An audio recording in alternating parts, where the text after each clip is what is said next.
नमस्कार दोस्तों, stock market studies में फिर से एक बार आपको स्वागत है। तो आज यहाँ पे मैं बात करूँगा टाटा ग्रुप के एक दिग्गज कंपनी के बारे में, जिसका नाम आप पहले देख चुके हैं, वो है टाइटन। तो टाइटन एक्चुअली देखा जाए तो वन ऑफ द मेरे फेवरेट एक स्टॉक भी है, क्योंकि टाइटन टाटा ग्रुप के होने के नाते भी टाटा ग्रुप के जो टाइटन का जो बिजनेस मॉड्यूल्स है वो मुझे बहुत शानदार लगते हैं। क्योंकि इसका जो बिजनेस मॉड्यूल्स है, साथ ही साथ कंपनी जिस तरीके से काम करते हैं और कंपनी जिस जिस फील्ड में काम कर रहा है, तो वो ऑब्वियसली फ्यूचर ओरिएंटेड फील्ड है और फ्यूचर में उस कंपनी का ग्रोथ आगे भी और भी आगे ज़्यादा हो सकते हैं। क्योंकि टाइटन एक ऐसा कंपनी है जो हमेशा टेक्नोलॉजी को और मार्केट को हमेशा पहले सोचते हैं और उसके सबसे पहले वो काम करना स्टार्ट कर देते हैं। क्योंकि मान के चलिए टाइटन का जो वॉचेस होते थे, वो क्या किया, अभी डिजिटलाइज में चला गया। तो पहले तो जो वॉचेस थे वो अभी कैसे डिजिटलाइज में, जैसे आईफोन का, सॉरी, एप्पल का जो वॉच होते हैं, तो सेम टू सेम यहाँ पे टाइटन भी सेम टू सेम वॉचेस यहाँ पे निकल के लेके आया है। इसका मतलब टेक्नोलॉजी को वो बहुत अच्छे तरीके से यूज करते हैं और वो भी टाइम टू टाइम पीरियड में। तो इसी बात में टाइटन के बारे में बात करूंगा, क्योंकि टाइटन का सेल्स थोड़ा सा डाउन हो चुके हैं, वो भी कौन सा सेक्टर के ऊपर, उसके बारे में बात करूंगा। साथ ही साथ कंपनी के फ्यूचर के बारे में बात करूंगा, क्योंकि स्टॉक में कुछ दिनों में भारी भरकम गिरावट हो रहा है। जिसका सपोर्ट और रजिस्टर लेवल कौन सा है वो भी आपको मैं दिखाऊंगा। तो वीडियो को लास्ट तक देखिएगा और अभी तक आपने इस चैनल को सब्सक्राइब नहीं किया तो जरूर सब्सक्राइब भी कर लीजिएगा। तो चलो देख लेते हैं आज के स्टॉक के बारे में। तो वीडियो शुरू करने से पहले मैं जरूर कहूंगा, अभी तक आपने इस चैनल को सब्सक्राइब नहीं किया तो जरूर सब्सक्राइब कर लीजिए। और अभी तक डीमेट अकाउंट ओपन नहीं किया तो एंजल वन के माध्यम से आप डीमेट अकाउंट भी ओपन कर सकते हैं। इसका लिंक आपको नीचे मिल जाएगा, जाकर आप अकाउंट ओपन कर सकते हैं। तो सबसे पहले मैं चार्ट पैटर्न के ऊपर जाना चाहूंगा। देखिए, आज के दिन भी टाइटन कंपनी में करीबन करीबन 9.5% तक गिरावट देखने को मिला। सॉरी, माफी चाहता हूँ, मैं एक मंथ के दिखा देता हूँ। तो ये बताइए कि 3.5% तक गिरावट, तो एक मंथ में कंपनी सारी करीबन करीबन 10% तक गिरावट हुआ। यही मैं पहले आपको दिखाना चाहता था, माफी चाहता हूँ। तो यहाँ पे एक एक मंथ में कंपनी ने देखिए किस तरीके से गिरावट 10% तक रिकवरी कर चुके हैं। 6 मंथ में भी सेम टू सेम। और एक साल में तो कंपनी 63% तक प्रॉफिट दिया। अगर 10% गिरावट नहीं होते, करीबन 70 to 75% तक कंपनी प्रॉफिट दे चुके होंगे एक साल के अंदर। और कंपनी के 5 साल के चार्ट पैटर्न देखेंगे तो 367% का रिटर्न, और मैक्सिमम चार्ट पैटर्न देखेंगे तो 53,000% का रिटर्न। किस तरीके से परफॉर्मेंस दिया एक बार देख लीजिए। तो इसीलिए टाइटन के ग्रुप के ऊपर राकेश झुंझुनवाला जी अभी तक सबसे ज्यादा इन्वेस्टमेंट करके रखे हैं। वो सबसे पहले भी इन्वेस्टमेंट किया थे और उसी से पैसा उनके बने, और साथ ही साथ उन्होंने इस कंपनी के ऊपर भी अभी तक कंटिन्यू किया, खुद के अकाउंट के हिसाब से और खुद के वाइफ के अकाउंट के भी इस कंपनी के पास से शेयर है। तो क्यों इस तरीके से एक मंथ में कंपनी के गिरावट हुआ, तो चलो वो सबसे पहले आपको डिस्कस कर लेता हूँ। तो आप देख सकते हैं टाइटन मिस एस्टिमेट। तो कौन सा एस्टिमेट मिस किया? क्वार्टर 4 का रिजल्ट। क्वार्टर 4 का रिजल्ट मिस होने का जो मेन रीजन है, वो आप सभी जानते हैं टाइटन की दो बिजनेसेस है, दो मेन मदर बिजनेसेस है, और भी बहुत सारे बिजनेस है, जैसे ज्वेलरी, जैसे इसका जो ब्रांड है तनिक्स। तो ज्वेलरी का जो बिजनेस है, उनमें से कंपनी का जो नेट फॉल देखने को मिला 4.2%। 4.2% कितना? 4.2% का यहाँ पे नेट फॉल देखने को मिला। तो एस्टिमेट के हिसाब से, या अगर कंपनी का ज्वेलरी बिजनेस से रेवेन्यू कम हो रहा है, मतलब कंपनी का अर्निंग कम हो रहा है, कंपनी का सेल्स डाउन हो रहा है, तो उससे एक इम्पैक्ट तो स्टॉक के ऊपर पड़ेगा ही पड़ेगा।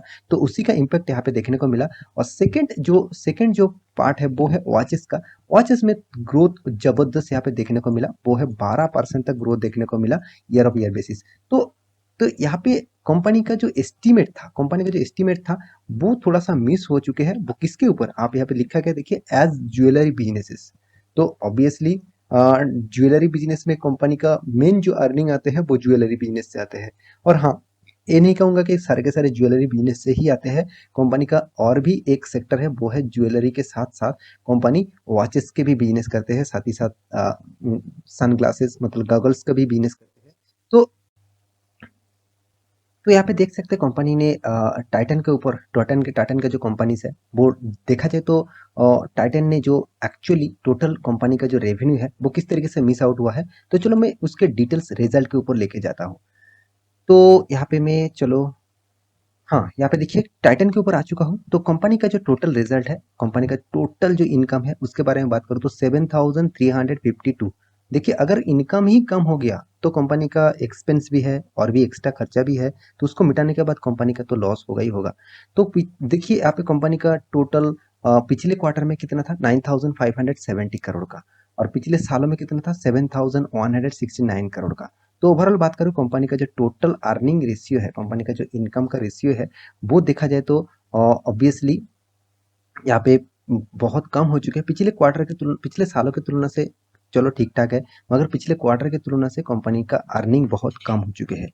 और दूसरी बात, कंपनी का टोटल जो प्रॉफिट के साथ साथ तो टोटल एक्सपेंस के बारे में बात करें तो टोटल एक्सपेंस कंपनी के देखा जाए तो 6,636 करोड़ का, और कंपनी का टोटल पिछले क्वार्टर में कंपनी का एक्सपेंस हुआ था वो 8,253 करोड़ का, और पिछले सालों में कंपनी 6,467 करोड़ का टोटल एक्सपेंस हुआ था। तो ओवरऑल बात करूँ कंपनी का जो टोटल एक्सपेंडिचर है वो यहाँ पे कंपनी ने कंट्रोल तो किया, मगर इनकम कम हुआ तो इसलिए कंपनी का अर्निंग भी कम हो जाएगा। तो आप देख सकते हैं कंपनी का प्रॉफिट एंड लॉसेस जो परसेंटेज है, आप देखेंगे टोटली जो कंपनी का हाथ में आया टोटल कॉम्प्रिहेंसिव इनकम, इसके बारे में बात करूँ तो टोटल यहाँ पे देखिए 511 करोड़ का, पिछले क्वार्टर में था 985 करोड़ का, पिछले सालों में था 566 करोड़ का। इसका मतलब कंपनी का अर्निंग पिछले सालों में से भी कम हो गया, पिछले क्वार्टर के तुलना से भी 50% कम हो गया। तो इसका जो मेन रीजन है इसका ज्वेलरी बिजनेस। तो ज्वेलरी बिजनेस में कंपनी का मतलब प्रॉफिट और सेल्स दोनों ही डाउन हो चुके हैं, और उस डाउन के होने के कारण ही स्टॉक में कंटिन्यूअसली गिरावट देखने को मिला है। तो रिजल्ट देखिए, इस तरीके से बड़े कंपनी में कभी लॉसेस होगा, कभी ज़्यादा प्रॉफिट होगा, क्योंकि देखिए ये फेस्टिवल बेसिस बिजनेस है। देखिए ज्वेलरी बिजनेस हर साल में हर मंथ में नहीं चलता, जब फेस्टिवल आता है तो अब इसका ज़्यादातर बिजनेस होते हैं। तो अभी इस पीरियड में कंपनी का थोड़ा सा प्रॉफिट डाउन हुआ, क्योंकि पिछले क्वार्टर में फेस्टिवल चला था इसलिए प्रॉफिट ज़्यादा हुआ था। तो इस तरीके से अप्स एंड डाउन चलते रहेंगे, क्योंकि देखिए आप पिछले सालों की कंपेरिजन करूँ तो पिछले सालों में 566 करोड़ का प्रॉफिट हुआ था, मगर इस सालों में कंपनी ने सेम टू सेम प्रॉफिट किया, थोड़ा सा गैप डाउन है। फिर भी देखिए इस कंपनी का रिजल्ट मुझे लगता है अच्छा खासा यहाँ पे देखने को मिला, क्योंकि लार्ज कैप कंपनी में इस तरीके से रिजल्ट हमेशा आपको देखने को मिलेगा। तो यहाँ पे टोटली जो कंपनी का जो मतलब परफॉर्मेंस है वो 2 लाख करोड़ से भी ज़्यादा इसका मार्केट कैप है। तो इस कंपनी के ऊपर आपको ऑब्वियसली पॉजिटिव होना चाहिए, क्योंकि कंपनी का हाँ पी रेशियो बहुत हाई है, थोड़ा सा पी रेशियो हाई होने के कारण भी स्टॉक में गिरावट हो रहा है। दूसरी बात, कंपनी का return of capital employed, return of equity दोनों ही पॉजिटिव में है। कंपनी का P ratio industries P ratio के हिसाब से बहुत हाई है। कंपनी का एनुअली इनकम 2,000 करोड़ से भी ज़्यादा है। कंपनी के हाथ में कैश देखिए नेगेटिव है। देखिए इतना बड़ा कंपनी के मार्केट कैप के हिसाब से कैश नेगेटिव होना कोई खराबी नहीं है। चलो ठीक है, अगर छोटा कंपनी होता है और उसका कैश कम होता तो थोड़ा सा प्रेशर यहाँ पे देखने को मिल सकता था। अभी इन्वेंटरी डे जो है वो 230 करोड़ का टोटल इन्वेंटरी डे है, मतलब कंपनी का टाइम पीरियड बहुत ज़्यादा लग रहा है कंपनी का प्रोडक्शन करने के लिए। इंडिया का नंबर वन ब्रांड जो डायमंड ज्वेलरी सेक्टर में है, वो इंडिया का नंबर वन पोजिशन में है।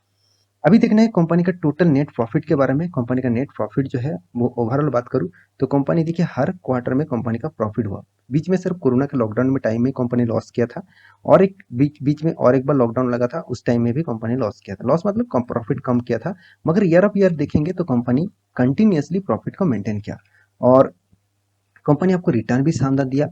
करीबन करीबन 30% से ऊपर कंपनी आपको रिटर्न दे रहा है। तो एक एवरेज रिटर्न आपको शानदार देखने को मिला। सेल्स ग्रोथ, प्रॉफिट ग्रोथ, हर डेटा आपको पॉजिटिव दिखेगा। तो अभी कंपनी के इन्वेस्टर के बारे में बात करें तो कंपनी देखिए एक्स्ट्रा बेनिफिट क्या दिया। कंपनी आपको बोनस दिया 1:1 का, वो भी 2011 में, और स्प्लिट दिया कंपनी 1:10 रेशियो के, और डिविडेंड कंपनी कंटिन्यू साल भर में एक एक बार करके आपको दे रहा है।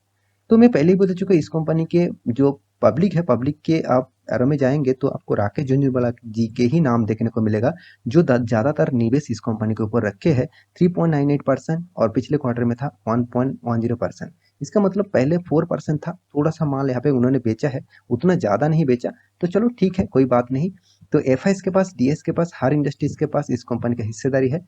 तो मैं जरूर कहूँगा आप इस कंपनी के ऊपर निवेश करके रखें तो लॉन्ग टर्म पीरियड के लिए सोचिए। और यहाँ पे देखिए कंपनी के जो चार्ट पैटर्न है उसके बारे में बात करूँ तो देखिए बहुत ज़्यादा यहाँ पे सपोर्ट जोन देखने को मिला। तो इस सपोर्ट जोन को बहुत बार टच करने के लिए आ रहा है। तो मेरे हिसाब से इस सपोर्ट जोन को अगर ब्रेक करता है तो एक अच्छा खासा फॉल आउट देखने को मिलेगा। अगर यहाँ पे रीटेस्ट करके फिर से वापस जाएंगे तो फिर से आप लेवल में जाने को कोशिश करेगा। तो आशा करता हूँ सारी जानकारी आपको मिल चुका है। मेरे वीडियो अच्छा लगे तो लाइक करना, दोस्तों के साथ शेयर करना, चैनल को सब्सक्राइब भी करना। मिलते हैं नया स्टॉक लेके, तब तक के लिए अच्छे से रहिए, अपने ख्याल रखिए, बाय बाय।